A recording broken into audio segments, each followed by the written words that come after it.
ഇത് എറണാകുളത്ത് കൊച്ചിൻ കാർണിവൽ നടക്കുന്നുണ്ട്. അത് കാണാൻ വേണ്ടി പോയതാണ്. എറണാകുളത്ത് മറൈൻ ഡ്രൈവിലാണ് വരുന്നത്. ഒരാൾക്ക് 100 രൂപയാണ് എൻട്രി ടിക്കറ്റ് വരുന്നത്.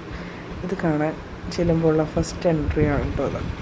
അത് കണ്ട് നമ്മളകത്തേക്ക് കയറി കഴിയുമ്പോഴേക്കും അവിടെ ഒരുപാട് പാമ്പുകളും പക്ഷികളെയൊക്കെ കാണാൻ പറ്റും കേട്ടോ. പലതരം പൂച്ചകളെയൊക്കെ കാണാൻ പറ്റും.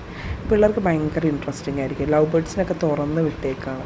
അപ്പോൾ എ സി ഉള്ള റൂമാണ്. അപ്പോൾ നമുക്ക് അവിടെയാണ് ചൂടെടുക്കുക, അങ്ങനെ കാര്യങ്ങളല്ല. ഞങ്ങൾ ചെന്നപ്പോൾ രാത്രി ഒരു 9 മണിയായി. അതുകൊണ്ട് എന്താണ് പറയുക, വലിയ തിരക്ക് എന്ന് പറയാനുണ്ടായില്ല. പക്ഷെ നല്ലൊരു ഇതായിരുന്നു കേട്ടോ, നല്ലൊരു എക്സ്പീരിയൻസ് ആയിരുന്നു. കുട്ടികൾ വളരെ എൻജോയ് ചെയ്തായിരുന്നു. ഇത് കണ്ടു കഴിഞ്ഞ് നമ്മൾ അടുത്തത് ചെന്ന് കയറുന്നത് ഒരു മെർമെയ്ഡിനെ കാണാൻ വേണ്ടിയിട്ടാണ്.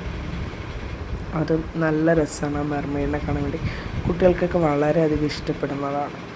മെർമെയ്ഡിനൊക്കെ കണ്ടു കഴിഞ്ഞ് പിന്നെ നമ്മൾ പോകുന്നത്, നമുക്ക് ഒരുപാട് സ്റ്റോളുകളുണ്ട്. ബുക്സിൻ്റെ ഉണ്ട്, സ്നാക്സ് ഐറ്റംസ് ഉണ്ട്, ജ്വല്ലറീസ് ഉണ്ട്. അങ്ങനെ ഒരുപാട് സ്റ്റോളുകൾ കാര്യങ്ങളൊക്കെ ഉണ്ട്.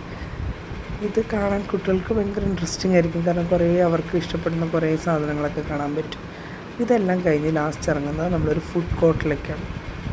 ഫുഡ് കോർട്ടിൽ പല ഐറ്റംസ് ഉണ്ട്, പലതരം ഫുഡ് ഐറ്റംസ് ഉണ്ട്. നോൺ വെജും വെജും എല്ലാം ഉണ്ട്. അത് കഴിഞ്ഞ് നമ്മൾ പിന്നെ കാണുന്നത് കുട്ടികളുടെ റൈഡുകളാണ്. ഒരുപാട് റൈഡുകളും കാര്യങ്ങളൊക്കെ ഉണ്ട്.